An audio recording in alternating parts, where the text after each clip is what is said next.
आज की हमारी मूवी का नाम है एस्केप रूम। तो मूवी शुरू होती है एक रूम से, जहां एक लड़का अचानक से गिरता है और अपने सामने वाले दरवाजे को खोलने की कोशिश करता है, पर देखते ही देखते पूरा कमरा सिकुड़ने लगता है।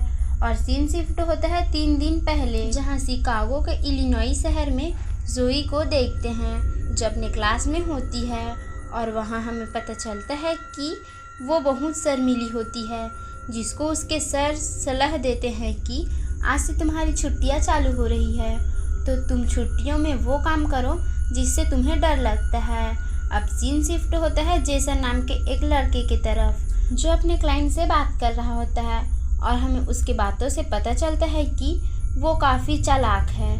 अब हम एक बैन नाम के लड़के को देखते हैं जो एक स्टोर में काम कर रहा होता है, जिसे देखकर पता चलता है कि वो अपने काम से खुश नहीं है। अब हम देख सकते हैं कि जेसन को एक गिफ्ट मिलता है अपने क्लाइंट की ओर से, जिसमें से एक बॉक्स निकलता है जिसे वो इग्नोर करके चला जाता है। अब हम जोई को देखते हैं, जिसको उसकी फ्रेंड अपने घर फैमिली डिनर में इनवाइट करती है, जिसे क्लोरी मना कर देती है। और अब हमें पता चलता है कि उसे प्लेन में बैठने से डर लगता है। अब वो अचानक से नींद से उठती है, जहाँ उसकी फ्रेंड वो कमरे को छोड़कर जा रही होती है। तभी जोई के लिए एक पार्सल आता है, जिसमें से सेम उसी तरह की बॉक्स मिलता है जैसा जेसन को मिला था। अब हम बैन को देखते हैं, जो अपने स्टोर में काम करने जाता है और उसे भी उसी तरह का बॉक्स मिलता है। अब हम जोई को देखते हैं, जो उस बॉक्स को बड़े ध्यान से देख रही होती है और उसे खोलने की कोशिश कर रही होती है। वहाँ बैन और जेसन भी उसे खोलने की कोशिश कर रहे होते हैं और अब वो उसे खोल देते हैं, जिसके अंदर से एक कार्ड मिलता है, जिसमें एक एस्केप रूम का इनविटेशन कार्ड होता है, जिसमें $10,000 का इनाम होता है। अब सुबह होते ही बैन उस एड्रेस में चला जाता है। तभी वहाँ एक एमेंडा नाम की लड़की आई होती है और अब वो उस बिल्डिंग में चली जाती है और अब वो अंदर जाकर अपना नाम लिखवाती है, जिसके बाद उसे एक वेटिंग रूम में भेज दिया जाता है।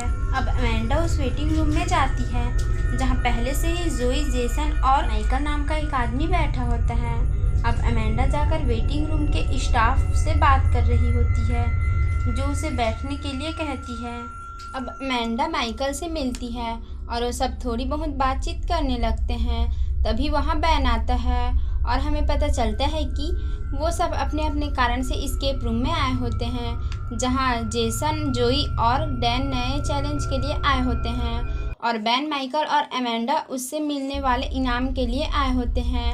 अब वो बात कर रहे होते हैं कि ये गेम कब शुरू होगा, जिसमें डैन कहता है कि वो ऐसे बहुत से गेम खेल चुका है और वो बताता है कि हमें समय रहते हुए इस गेम से बाहर निकलना होगा और अगर नहीं निकल पाए तो हम गेम से बाहर हो जाएंगे। अब बैन कहता है कि मैं बाहर से आता हूँ और वो बाहर जाने लगता है। तभी डोर हैंडल निकल जाता है और अब डैन कहता है कि दोस्तों शायद यही हमारा गेम है। तभी अचानक से पूरा कमरा गर्म होने लगता है। अब वो सारे मिलकर उस कमरे में क्लू ढूंढने लगते हैं, जहाँ जेसन को लॉक मिलता है पर उसकी चाबी नहीं मिलती और वो सब वहाँ बैठी स्टाफ से बात करने के लिए जाते हैं और वो उन्हें फिर से वही बात बताती है, जिसके बाद वो उसे तोड़ने की कोशिश करते हैं, लेकिन वहाँ सब नकली होता है। जिसके बाद फिर से वो रूम गर्म होने लगता है, पर तभी जोई को चाबी मिल जाती है और वो सब जाकर उस लॉक को खोलते हैं। जिसके बाद वो देखते हैं कि उस स्टाफ रूम में एक डमी होता है, जिसके हाथ में एक टेलीफोन होता है, जो अचानक बजने लगता है और उसे जेसन उठाता है और जैसे ही वो फ़ोन रखता है, वहाँ की गर्मी और बढ़ जाती है, जिसे अमेंडा घबराने लगती है। अब उसे जोई पानी लाकर देती है, जिसे अमेंडा थोड़ी शांत होती है। अब जोई जाकर टेबल में एक जगह को दबाती है, जिसके बाद उनके सामने के एक दीवार से रास्ता मिलता है, लेकिन उस टेबल में 6 जगह को दबाना होता है। फिर सब मिलकर उसे दबाते हैं, जिसके बाद वहाँ से जो रास्ता खुलता है और उस रास्ते को देखने के लिए जेसन उस रास्ते में जाता है। अब जेसन को रास्ता मिल जाता है। अब एक एक करके वो सब उस रास्ते में जाने लगते हैं और वो रूम और भी गर्म होने लगती है। तभी बैन कहता है कि अगर सारे एक एक करके यहाँ से जाने लगे तो आखिर में इस जगह को दबा के कौन रखेगा। तभी जोई को एक गिलास में पानी कर उस जगह में रख देती है, जिसे वो रास्ता खुलता है। अब वो सब मिलकर उन सारी जगहों को भरने लगते हैं, पर उसमें एक गिलास पानी कम पड़ता है क्योंकि एमेंडा उस पानी को पी चुकी होती है। तभी बैन के पास जो शराब रखी होती है वो उसे उस गिलास में डालकर वहाँ से निकलते हैं। अब वो एक दूसरे कमरे में जाते हैं जहाँ एमेंडा और खेलने से मना करती है, और डैन बताता है कि वो पहले जब ऐसी एक गेम खेला था तो उसमें 5 कमरे थे। जिसके बाद जेसन एक ताले को देखता है। जेसन उस रूम में जैसे तैसे एक लॉक को खोल देता है, पर तभी उसे दूसरा लॉक मिलता है और वो ताले में इस बार 7 अक्षर चाहिए होता है, जिसे वो ढूंढने लगते हैं। पर तभी बैन को एक जगह पर कुछ हिरणों के सींग टंगी होती है, जिसके नीचे उसके दोस्तों के नाम लिखे होते हैं। और अब हमें बैन के बारे में कुछ बातें पता चलती है, जहाँ कुछ समय पहले वो अपने दोस्तों के साथ एक पार्टी में गया होता है, और ये वही दोस्त होते हैं जिसका नाम वहाँ लिखा होता है। और उस रात जब वो पार्टी से घर आ रहे होते हैं तो उनका एक्सीडेंट हो जाता है, जिसमें उनके सारे दोस्त मारे जाते हैं, पर वो अकेला बच जाता है। और वो जो गाना गा रहे होते हैं वो भी 7 अक्षरों के होते हैं। जिसके बाद वो जेसन को कहता है कि वो उस 7 अक्षर को कोशिश करे, और वो लॉक खुल जाता है। अब वो सब उस कमरे से बाहर जाते हैं, जहाँ बाहर एक जंगल जैसा एक रूम होता है जिसमें बहुत बर्फ होती है, और वो घर का दरवाज़ा भी बंद होता है। अब अचानक से उस कमरे का टेम्परेचर गिरने लगता है, और डैन कहता है कि शायद हमें क्लू ढूंढना चाहिए। अब जेसन को एक दरवाज़ा मिलता है जो लॉक होता है, और बाकी सब दूसरी जगह पर क्लू ढूंढ रहे होते हैं। अब माइकल को पेड़ पर एक फिशिंग रॉड मिलता है, और एमेंडा को उस बर्फीले कमरे में एक लाल रंग का जैकेट मिलता है ताकि वो उस जैकेट के लिए लड़े। लेकिन वो उसे बारी बारी पहनने की बात करते हैं और जोई को पहनने के लिए दे देती है, जिसे देखकर जेसन को कुछ याद आता है। पर तभी बैन का पैर एक गड्ढे में गिर जाता है जिसमें बहुत ठंडी पानी होती है।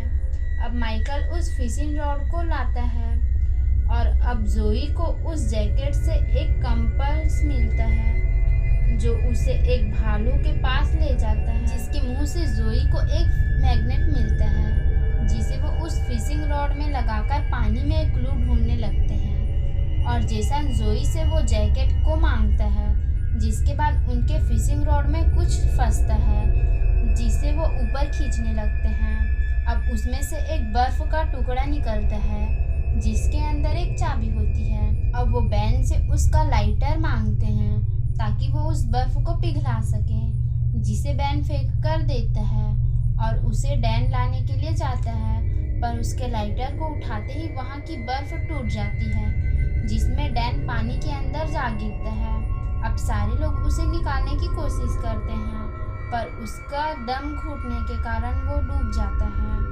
अब सारे लोग बहुत डर जाते हैं, और अब सबको पता चलता है कि ये सब एक गेम नहीं है, वो सब यहाँ मरने वाले हैं। जिसके बाद जेसन उन सबको कहता है कि अब हमें उस बर्फ को पिघलाने की कोशिश करनी चाहिए। जिसके बाद वो सब उस बॉक्स को अपने शरीर के गर्मी से पिघलाने लगते हैं। जिसके बाद हमें जेसन के बीते हुए एक घटना को दिखाया जाता है, जहाँ जेसन और एक लड़का समुद्र के बीच में होते हैं, और वो लड़का लाल रंग की जैकेट पहना होता है जैसे उनको मिला होता है। वो जैसे तैसे उस चाबी को बर्फ से निकालते हैं, जिसके बाद वो उस रूम से बाहर निकलते हैं, और वो सारी जगह टूटने लगते हैं।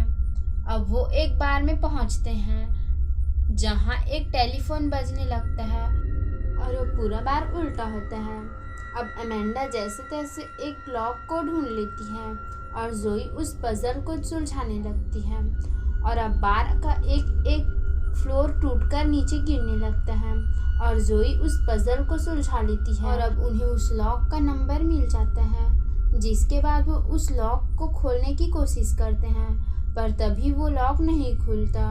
तभी जोई वहाँ से एक फ्लोर में गिर जाती है, और हमें पता चलता है कि कुछ समय पहले जोई का एक प्लेन एक्सीडेंट हुआ था जिसमें सारे लोग मारे गए, लेकिन जोई अकेली ही बच गई। और अब जोई को याद आता है कि वो बार उल्टा है, वो कोड भी उल्टा होगा। और वो उसे खोलने के लिए कहती है, जिसमें से एक डोर हैंडल निकलता है, जिसे वो वहाँ से निकलने लगते हैं। पर वो दरवाज़ा कमरे के एक कोने में होता है और एमेंडा दूसरे कोने पर, जिसके कारण वो उस दरवाजे तक नहीं पहुंच पाती और वो एक फ्लोर से गिर जाती है, जिसके बाद जोई बहुत दुखी होती है। वो एक दूसरे कमरे में जाते हैं जहां उनके बीते कल की कोई ऐसी घटना होती है जिसमें वो अकेले ही बचे हों। अब एक एक कर सब अपनी कहानी बताते हैं, जहां बैन अपने दोस्तों के बारे में बताता है, जिसमें जेसन बताता है कि कुछ समय पहले वो अपने दोस्तों के साथ समुद्र में घूमने गया था, पर उसकी नाव पलट गई और उनके पास ही एक लाल रंग की जैकेट थी। पर उसके दोस्त का दिमाग खराब होने के कारण वो वहां से अकेले ही तैरकर जाने की कोशिश करने लगा, जिसके बाद अकेले जेसन को बचा लिया गया, पर उसका दोस्त मर चुका था। अब माइकल बताता है कि वो एक खदान में फंस गया था जहां वो और उसका भाई काम कर रहे थे, पर वो खदान धंस जाने के कारण उसका भाई मारा गया, पर वो बच गया। अब जोई अपनी कहानी बताती है कि वो अपने मॉम के साथ प्लेन में कहीं जा रही थी, पर प्लेन क्रैश हो गई और सिर्फ जोई ही बची और कोई नहीं। तभी वहाँ रखे टीवी में एक 5 मिनट का टाइमर लग जाता है, पर जोई और नहीं खेलना चाहती, इसलिए वो वहाँ लगे कैमरे को तोड़ने लगती है। पर बाकी सब क्लू ढूंढने लगते हैं और उन्हें कुछ एक्सेस कॉपी मिलती है, जिसके बाद उन्हें हार्ट मॉनिटर मिलता है और उन्हें लगता है कि उन्हें इस मॉनिटर से ज़्यादा हार्ट बीट चाहिए। और जेसन माइकल के सीने में उस हार्ट मॉनिटर को लगाता है, पर काम नहीं बनने के कारण जेसन उसे शॉक देने की बात करता है, पर वो मना कर देता है। लेकिन सबके लिए वो मान जाता है और जेसन उसे शॉक देता है, जिसके कारण माइकल वहीं मर जाता है। तभी बैन उसे बचाने के लिए कोशिश करता है। दूसरी तरफ जोई सारे कैमरों को तोड़ रही होती है और टाइमर खत्म हो जाता है और उस कमरे में जहरीले गैस निकलने लगती है, जहां जेसन को समझ आता है कि ज़्यादा हार्ट बीट नहीं बल्कि कम हार्ट बीट चाहिए होता है। और फिर रास्ता खुल जाता है, जिसमें बैन और जेसन वहां से चले जाते हैं, पर जोई जाती नहीं और वो उन सारे कैमरों को तोड़ देती है और वहीं गिर जाती है। वहाँ जेसन और बैन एक कमरे में पहुँचते हैं, जहाँ एक चैम्बर को खोलते ही वहाँ से एक जहरीली गैस निकलती है, जिससे वो मरने लगते हैं। पर उनको उस जहर की दवाई ढूंढनी होती है और बैन को वो दवाई मिल जाती है, पर जेसन उस दवाई को छीनने की कोशिश करता है और इसी सब में जेसन का सिर किसी चीज़ से टकरा जाता है और वो वहीं मर जाता है, जिसके बाद बैन उस दवाई को लेकर उस कमरे से बाहर निकलता है, जहां हमें मूवी का पहला सीन दिखाया जाता है। दूसरी तरफ पिछले कमरे को साफ करने के लिए गार्ड आते हैं, जहां जोई अभी भी जिंदा होती है और वो उन पर हमला करके उनकी गन को लेकर जहां से भागने लगती है। दूसरी तरफ बैन उस कमरे की चिमनी में छिप जाता है और वहां से बाहर आता है, जहां उसको गेम मास्टर मिलता है जो उसे मारने वाला होता है। पर तभी जोई वहां आ जाती है और वो जैसे तैसे उसे मारकर उस जगह से बाहर निकलते हैं। अब बैन को हॉस्पिटल में छोड़कर जोई पुलिस के साथ उस जगह में वापस जाती है, पर वहां कुछ भी नहीं होता और वो वहां से वापस आते हैं, जहां हम गेम वालों को देखते हैं कि वो किसी प्लेन में एक गेम का प्लान कर रहे होते हैं और मूवी 6 महीने आगे शिफ्ट होती है, जहां जोई बैन से कहती है कि मैं उस गेम का सच दुनिया वालों को बताऊंगी और मूवी यहीं खत्म हो जाती है।